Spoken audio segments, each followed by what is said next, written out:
Hi everyone, this lecture is going to be finally about international institutions, which is another interesting and important contribution from liberals in international relations.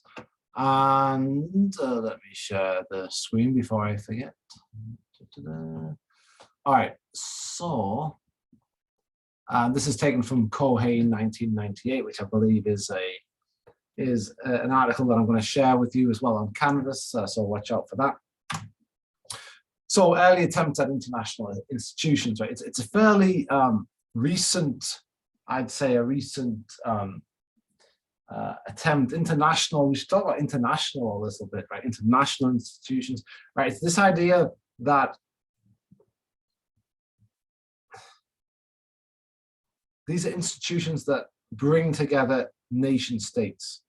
So one thing you might sort of object to when I say, well, international institutions are fairly new, you might object, well, you might say something like, well, what about the Roman Catholic Church, right, and the Pope, right, and that institution sort of existed and was powerful and was able to arbitrate between monarchs, and that's what I'd say. I'd say the accurate thing to say is that yes, they were arbitrating between monarchs, between individuals, princes, emperors, that sort of thing. And they did have some authority to do that. And they did create law, canon law, that was sort of above national law, and that really does, that really is a thing. But what I would say to that, I'd get out of that by saying, well, yeah, that's all correct, but that's not really an international institution in the following way, right? It doesn't bring together, it's not formed by and sort of staffed by and governed by separate nation states. It's in fact governed by the church, right? Governed by a religious institution with the Pope at the top. And even if you say, yeah, well, the Pope's at the top, but you might say, well, no, I don't believe he was chosen from God. I believe he was sort of put there by powerful people, right? You can make an argument for that, but especially in the sort of Renaissance and early modern period. But well, I guess that's when the Catholic Church starts to really lose its grip on power. But before then, the beginnings of the Renaissance and before, I'd say, okay, well, maybe I can give you that, but those people were not representatives of nation states. This was really a system that existed really before nation states came into being. And I would say something like, nation states come into being either maybe with the Treaty of Westphalia, right, which is, much further on into the Renaissance, or even into the modern period, I should say.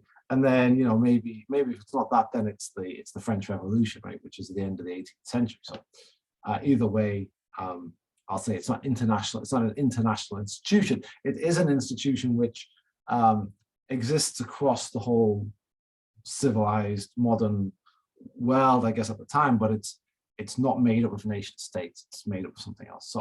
So then I'll say the early attempts, the first attempts, are really the Versailles Treaty, the League of Nations, after the First World War, relatively recently, within 100 years, not quite within 100 years, but almost within 100 years. So we have this Versailles Treaty. We're establishing an international institution, the League of Nations. The United States declines to participate, right? The United States by this point is, if not the strongest, then at least, probably is the strongest, but at least one of the strongest nations in the world by the end of the First World War. They've had a decisive role in World War I. They've also had a strong, powerful role in deciding the terms of the Versailles Treaty, very powerful role. And that's really the first time, actually, I would say, that the United States is involved in establishing a peace in Europe, and they're heavily involved. But they don't participate in the League of Nations. There's some expectation that they're going to sink back into sort of isolation over there in the Western Hemisphere. Over here, I should say, right? Anyway. So for a time, diplomacy carries on being ad hoc and bilateral. This is a good way to think of international institutions, by the way. It's non-ad hoc, non-bilateral, or multilateral probably is a better way of saying it. Non-ad hoc, so non-ad hoc meaning regularly scheduled multilateral diplomacy. All right, that's a good basic definition of an international institution. Before then, right, diplomacy happens, right, but it's, you know, it's every now and again it happens. So there was important councils of Europe. Right, the Council of Berlin is one of the important ones that happened, and every now and again the big powers in Europe would decide, let's get together and like draw boundary lines because of a recent war. And so they would do that, and what they were doing throughout like the 19th century in particular is like carving up those older empires, the Ottoman Empire and the Austro-Hungarian Empire, and they were sort of carving them up between themselves, making new states, but they were doing it just whenever they needed to, right, ad hoc. And then oftentimes as well, like there was multilateral diplomacy in those big European councils, but otherwise, you know, it was mostly bilateral, so two states making agreements between themselves, maybe on border disputes. Borders especially were the subject of treaty negotiations and diplomacy in the 19th century in Europe. League of Nations fails fairly famously, right? Fails in the Second World War. I don't know how much to go into it, but you know, the League of Nations, one of the sort of functions of it was to act as like a collective security agreement where nobody should declare war, and if anybody declares war, then everybody else who's a member of the League of Nations declares war against that country that declared war. So it's a way to keep the peace. But it failed, right? Because Italy went into Ethiopia, was one of the places. I think Japan in Manchuria, Russia in Finland, and in each of those three cases, the League of Nations was required to enter a war against the aggressor, and didn't, because they said, well, you know, Ethiopia is quite far away, you know, Manchuria is quite far away. Like Britain, for example, why should we get involved in a war that's so far away? By the time we get all the way over there, we're not going to have, you know, it's going to be expensive and it's going to cost us lives, and you know, we don't really care about it. So, but they were obligated to do it under the League of Nations, but they refused. Same with when Finland was invaded, and same when Italy invaded Ethiopia. And so the League of Nations, like it didn't have any credibility, and then it collapsed, and we had the Second World War. After the Second World War, the UN was founded. It's not immediately successful. We have these sort of north, south. There's a lot more countries now after the Second World War. The Americans, in winning the Second World War, one of the things that they insisted on was the disintegration of these big European empires, the French and the British Empire. Even though, you know, they always taught me in school, right, that Britain won the Second World War, which, you know, to some extent is true, but the empire completely vanished afterwards, right? And it was, you know, not only but in part due to the insistence of the United States, right? So, so the point is, though, you have all these newly independent nation states, and they're joining the UN, and many of these new independent countries, they're from the global South, Africa and Asia in particular. That are becoming more independent, more autonomous, and who are joining the United Nations. And there's, you know, then there's this legacy of colonialism, right, where you've got these newly independent countries who've just won freedom from the British and the French and the Belgians and the Dutch and Spain, perhaps, although Spain may be disintegrated a little bit earlier than this, but Portugal. But anyway, did I mention Belgium? Yeah, I mentioned Belgium. Anyway. So you have these sort of clashes between these north and south, and then of course the main clash there was the East-West clash between sort of the Soviet Union and its allies, and then the United States and its allies as well. So not very successful. What else was there? In the late 1960s, we had the Treaty on the Non-Proliferation of Nuclear Weapons. That's when things started to look a little bit better. The United States is involved more in these last two, the UN and the Treaty on the Non-Proliferation of Nuclear Weapons. And NATO, again, the United States, the most powerful state in the system, is heavily involved in NATO. What did we say on the other election? Like 75% of NATO is the United States. 1947, the GATT, which later becomes the WTO, I think that's right. So we got that in 1947. Then by the 1960s, we have the IMF, the International Monetary Fund. That's up and running. And yeah, in the 1960s, well, in 1919, we had about 30 intergovernmental organizations, and then we had 70 by 1940, and then 1,000 by 1981. So you can see the proliferation of international organizations, intergovernmental organizations, grow very quickly by the 80s. 1981, by the way, was the year that I was born. It's just a coincidence. The oil crisis and the exchange rate crisis in the 1970s brought the necessity of states to cooperate into sort of sharp relief. I mean, part of it was OPEC, right? In the 1970s, were able to act as a cartel and to increase the price of oil in the world, and that sort of required a response from countries that were dependent on oil, right, to be able to sort of counter that strength caused by this sort of international organization, if you like, of OPEC, of oil-producing economies. And so, the oil crisis and the exchange rate crisis in the 70s sort of sharpens the focus. We have an international energy agency set up by Henry Kissinger, who's a realist, right? He's a famous realist. And so this is the sort of point of this bullet point, if you like, is to say, look, everybody was getting on board in the 70s. Henry Kissinger is seen as sort of this realpolitik, realist practitioner of international politics. And here he is setting up international organizations, which, you know, is supposed to be the preserve of the liberals. And so if even the realists are believing in them in the 1970s, that's some success. So GATT, right, is the example that they use, or that actually Cohen in this case is using in his article. GATT's the sort of example of an international organization. And international organizations, they have three things. They have regular meetings. That's going to be one of the more important things that we're going to discuss here, regular meetings. The second one is they have formal dispute settlement arrangements. They have like a court, for example. They have an arbitration, they have an independent arbitration, and they have rules. And if two countries get in an argument and they're both members of the World Trade Organization, then the court of the World Trade Organization, the arbitration body, it decides between them, and it decides based on the rules that they've all agreed to. And, you know, they have to abide by those decisions. And of course, what students always ask, and it's the right question, is, well, what about enforcement? What are you going to do what are the World Trade Organization going to do if you don't follow the agreement, or if you don't follow their verdict? And the answer is, well, you know, there's some sanctions that they could do, but if you know, ultimately you can just not comply with everything.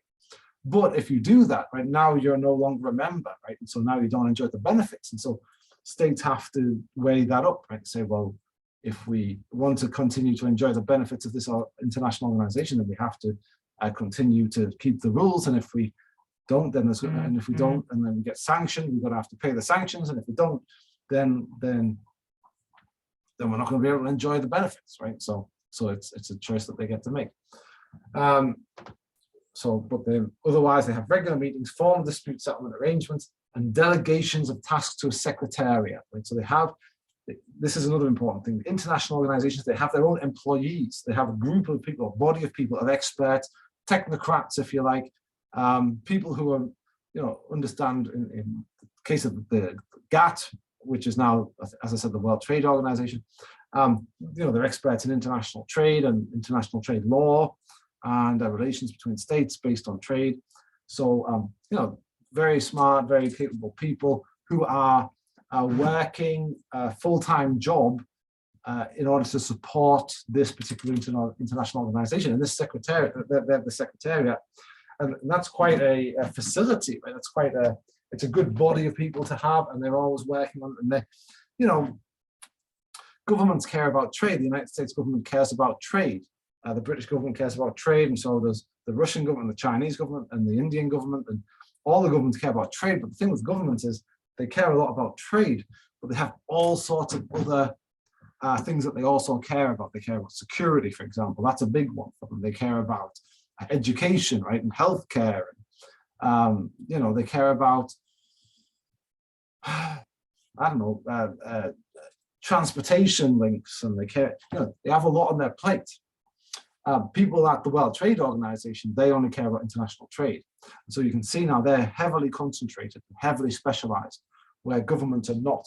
So you can see now it sets up, in some ways, it sets up a sort of another group of interested people who are concentrated and fully spending all their time thinking about trade. And there's sometimes a counterweight to governments who care about trade, but also have to think about other things as well. All right, so how does this question really should be, how can international organizations facilitate cooperation between sovereign states? Collins says it's not legalism. Right? It's not that, you know, legalism is sort of the doctrine that, well, if you have a body of laws, then you can enforce those laws, and everybody has to agree to the laws, right? Well, everybody has to not, you know, once the laws are established, everybody has to follow the laws, and everybody believes in following the laws. That's legalism, and that's not what the international organizations are about. That's not how they facilitate cooperation. That's not right. It's also not idealism, right? It's not just that. What's idealism? Idealism is this way: like we set up these organizations, right? And states cooperate within them, and they cooperate with the organizations out of some sort of idea that that's the right thing to do. You know, the UN is somehow special. You know, you'll hear this sometimes. Maybe you hear this more on the left, right, in American politics. Really, so, you know, the UN, it's an important body. Like it's a respected body. You know, if it's keeping world peace, right, and we there's something special about it, and we shouldn't act outside of the UN, right? The right thing to do, the proper thing to do, is to act inside the UN, and it's sort of like a moral argument, right? And Cohen saying, no, it's not about idealism, it's not about morality, it's not about legalism. It's a little bit about realism. It's a little bit about realism.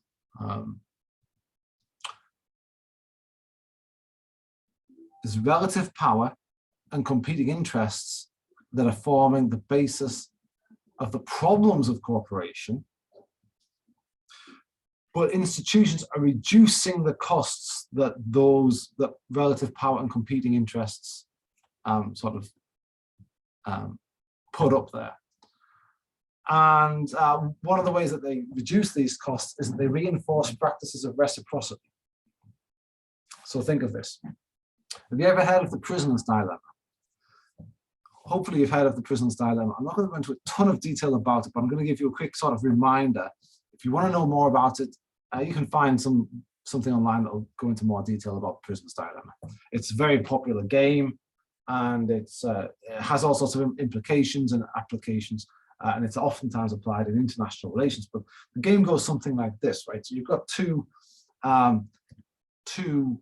prisoners, I suppose, two suspects, right, that the police have caught. They've committed some sort of crime, and the police don't have a ton of evidence on them, but they have enough evidence to sort of convict them both on a lesser crime. But what their police hope to do is to get one of them, or both of them ideally, right, to sort of tell on the other one. And if they make a statement, the police offer them a deal, like if you tell on your friend, then we'll give you a reduced sentence, but then your friend obviously will get in for the more. Siri doesn't understand the prisoner's dilemma. So if you rat on your friend, we'll give you a reduced sentence, but your friend will go down for the more serious crime, right, with your help, with your statement. And so the police's job in this game, right, is to try and get both of the prisoners actually, in offering them this deal, to like rat on the other one, and then they can convict them both of this prison. So we have to really consider it from the prisoner's perspective. So imagine you're the prisoner, and here you are, you're one of these two prisoners, and you're being interviewed by the police, and you're faced with this choice now. And the choice is, you either make a statement and accuse your friend of doing everything, and then you'll get off free. Unless your friend also rats on you and then you're both going down, right, for the serious thing, right? So that's the risk that you have. So, or you can not say anything. You can say, I'm not making any statements. I'm not telling you anything. You can do that. And then you'll still get convicted. You get convicted of something else, right? Because you don't get the deal now, right? So you don't get off scot-free, but you get convicted of a lesser crime, but you still have to go to prison. So you've got to decide if I can rat and go to prison and not go to prison, unless the other guy also rats and then I go to prison. Or I can keep stum and get convicted of a lesser crime and not get any deal. Okay, as long as he keeps stum, but if he doesn't, if he rats on me, I'm going down for the more serious crime and he's getting off scot-free. So part of the game is trying to figure out which option is the best option, right? So you got to figure out, and then given a ranking of the options now, so, what's better for you? Is it better for you to get off, presumably it's better for you to just walk out scot-free, but you don't have full control over that because your friend might rat you out and you might go down for the big crime for a long time and he might get off scot-free. So part of the game depends on, like, does that matter to you? That, like, is it better for you to go down for a small amount of time, or is it better for you to get off free and your friend to go to prison? Well, it turns out that part of that rational decision making, it depends on whether you're going to play this game once or multiple times. If you're going to play it once, the consensus is usually like, you need to rat that guy out, right? Because that's your chance to get off scot-free. And, like, what do you care if he goes down for, for life or something? You're off scot-free. As long as he doesn't rat on you. So you're ratting on him and hoping he doesn't rat on you. That's usually the best option. And so if we translate that into international relations, it goes something like this. It goes, two countries, right, they want to make a deal, but they know that there's a possibility that the other one might defect on the deal. Like, they might not keep their side of the bargain. So let's say the United States and the Soviet Union, they might make a deal to cut down the number of nuclear weapons. But the problem is they both have an incentive to defect, right? To say, oh yeah, we'll sign the deal, we'll agree not to say anything, but when it comes down to it, we'll have you reduce your nuclear weapons and we'll keep all of ours hidden. Because now the incentive is, now we're way more powerful than you. So that's the incentive, and that incentive exists all the time, and it's hard to police. So that's the sort of prisoner's dilemma situation. Well, it turns out that if you play that, so that's if you play the game once. If you play the game over multiple iterations, though, you get this thing called reciprocity. So now what happens is, when I'm the prisoner and we played this a second time, well, the first time we played it, I ratted him out. I was like, yeah, it was all him. He had the gun. He was threatening the cashier with the gun. Yeah, it wasn't me. It wasn't really my idea. I just went along with it, right? And now I'm getting off, and he keeps his side of the bargain, right? And so he doesn't say anything about me. So now I'm off scot-free. I'm happy. And he's in prison for 10 years or 15 years or something. All right. That's one time. But now imagine the second time we played that game. Right? So he and I, we commit another crime together, a similar crime together, and get caught again in the same situation now. And I've got to decide, do I rat him out or not? Well, the thing is like, after what I did last time, there's no way he's keeping his bargain this time, right? And so that reciprocity, right? The fact that if we're playing the game over and over and over again, that changes my calculation the first time I play it. If I know we're going to play this game again and again, I'm going to keep stum, and I'm going to serve my time, and he's going to serve his time, because he knows that next time we play the game, we'll have to trust each other, and we won't trust each other if he's ratted me out last time, and he won't trust me if I've ratted him out last time. So the reciprocity changes it, and international relations support that reciprocity. We have regular meetings. We're going to make an agreement in the UN today. We're going to have a vote in the UN today, and we're going to we're going to set up an agency today. But we're going to do it in 5 years' time as well, and in 10 years' time, and in 20 years' time. And so if I want the Soviet Union to trust me this next time, I have to play by the rules this time. And so the international organizations by having regular meetings and sort of presenting me with the fact that, look, we're going to be in this thing together for the foreseeable future, maybe for 100 years, maybe for 500 years. Now, the decisions that I'm making are not based on what's good for me right now in this particular instant. It's, okay, this might be good for me right now. It might be good for me to cheat a little bit here, but it's not going to be good for me next time because they're going to know that I've cheated. And now it's going to be much harder to come up with a deal, and they're going to throw me in the prison next time. So that's a long way of talking about reciprocity, but it's the international relations way of explaining it, and that's good. Conformity to rules makes international relations more predictable. This is in everyone's interest, right? So we stick to the rules. It sort of goes along with that last explanation as well. We stick to the rules. We don't defect, because if we stick to the rules, and in the prisoner's dilemma, the rule is, don't tell on each other. We agreed before we went into the interview. I won't tell on you. You don't tell on me. Let's not make any statements.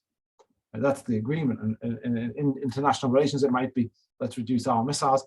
Let's not place our troops in Eastern Europe. Let's not,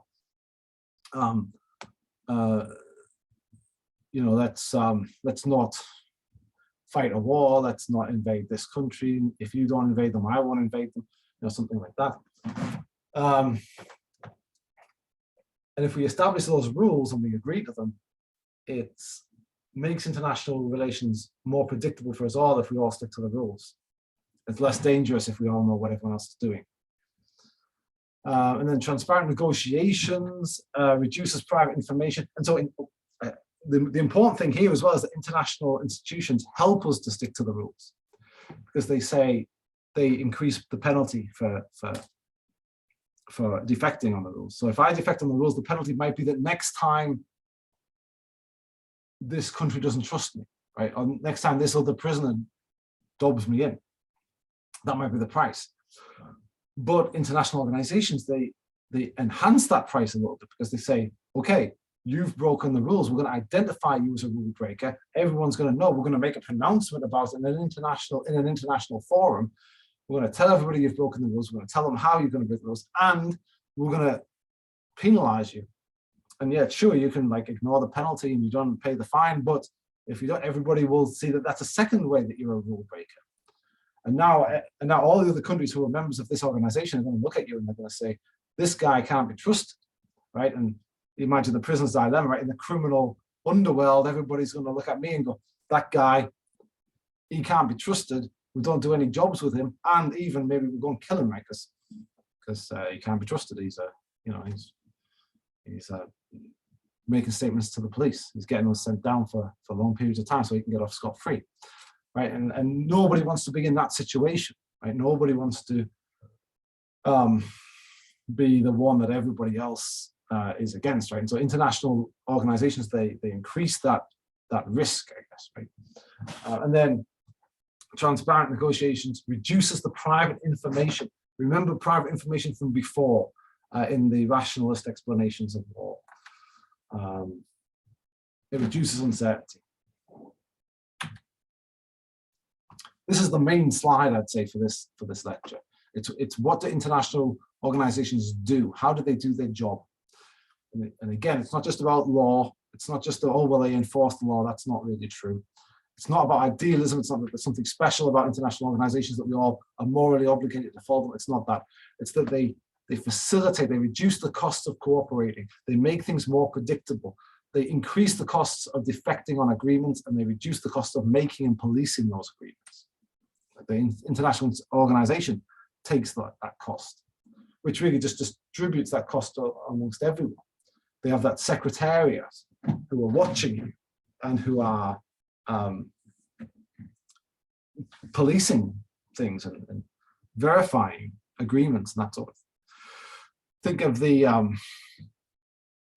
like the chemical weapons regime or something like that, right? There's chemical weapons inspectors who are going around looking and verifying, are you keeping your agreement or not? And they know what they're looking for.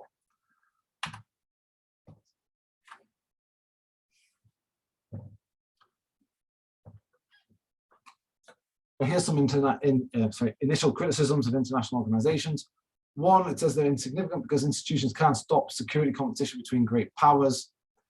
Ultimately, great powers are going to do what they want. You know, you can sort of name and shame them all you want. You can send weapons inspectors around as much as you want. They'll just kick them out of the country. You know, you might. League of Nations wasn't able to stop the Second World War. In fact, it sort of helped it towards the Second World War a little bit. Ultimately, right, if the United States is going to invade Iraq, they're going to invade Iraq, and if the UN doesn't give them permission to do it, they're just going to do it without the permission. Same with they're going to intervene in Kosovo, whether the United Nations wants them to or not. You can't stop that. You can't. This security issue in Ukraine. If Russia are determined to invade Ukraine, the UN is not going to stop them, and you know, neither is any other international organization. Interestingly, on Ukraine, when Ukraine got its independence from the Soviet Union, they made an agreement over nuclear weapons, and the agreement was that